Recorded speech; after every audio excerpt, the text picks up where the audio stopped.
ever whispered to her. Her entire life had been one long exercise in telling people what she wanted, only to have to listen to the litany of excuses why she couldn't do what she wanted or couldn't have what she wanted. It was too risky, too dangerous.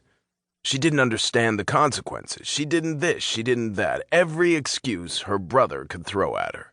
He did. If Mac knew she was in this elevator with a man whose pleasure was her pleasure, well, there might be guns involved. This was risky and dangerous and all that stuff that Mac had spent the past 12 years trying to shield her from. She was tired of being protected. She wanted something more than safety. She wanted Ben. "Why are we still in this elevator?" she asked in as innocent a tone as she could muster, given how Ben's body was pressing against hers. "You are quite certain?" "Quite. But don't stop talking." The words hadn't even gotten out of her mouth before Ben hauled her away from the wall of the elevator and out into the hall. "Are you this adventurous in everything?" He was carrying her as if she weighed nothing at all.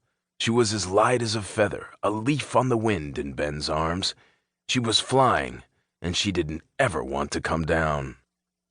She also didn't want to cop to her relatively limited experiences in the whole pleasure department. Every time she got serious about a guy, her brother, her well-meaning, overbearing brother, came down like the hammer of Thor, and before Violet could blink, the guy would be giving her the "it's not you, it's me" talk. Violet may have had only a couple of boyfriends, but V was knowledgeable and experienced. She could not only handle a man like Ben, she could meet him as an equal. And so, help her, no one was going to give her the "let's be friends" talk tonight. "Why don't we find out?" He growled against her neck. A door opened. "What?" An older man, voice heavy on the Texas accent, said. Ben stopped. Without putting Violet down, turned to stare at the old man in the open doorway. He didn't say anything. He didn't make a menacing gesture. He just stared down the other man. "Ah, well, yes," the older man babbled as the door shut. "Whoa," Violet said, giggling again. "Dude, you are... wow." So this was what exuding masculinity looked like. "Dude, eh?" Ben said with a sexy chuckle as he began walking down the hall. Every step made Violet gasp as Ben's hard length pressed against her sex. "For a woman as beautiful as you often talk like a man." "I don't always wear little black dresses." Ben stopped in front of another door. He said, as his hands stayed on her body as he set her down, which effectively meant he hiked her dress up. "Are you sure you won't tell me your name?" "No," she said quickly. She didn't want this fantasy night of perfection to be ruined by something as mundane as reality. "No names. Not tonight." He got his key out and opened the door. Then his hands were back on her body, walking her backward into the room. "Who are you hiding from? Family?" He pulled her to a stop and turned her around. His fingers found her zipper and pulled it down, one slow click after another.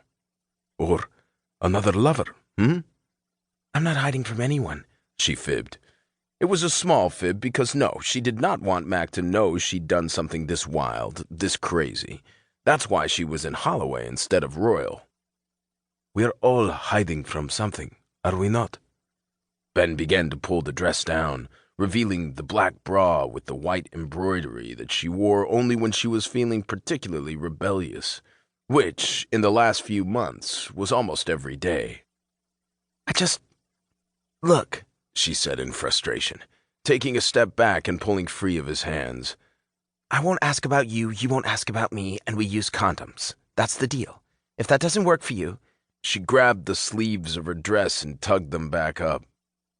Ben stood there, his sinfully delicious lips curved into a smile. Oh no, he wouldn't call her bluff, would he? Because she wanted to strip him out of that suit, and she didn't want to walk out of this room until she was barely able to walk at all.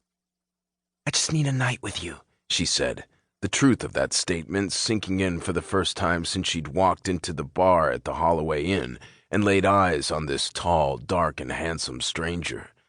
She'd thought she just needed a night out, but the very moment Ben had turned to her, his coal black eyes taking in her lacy black cocktail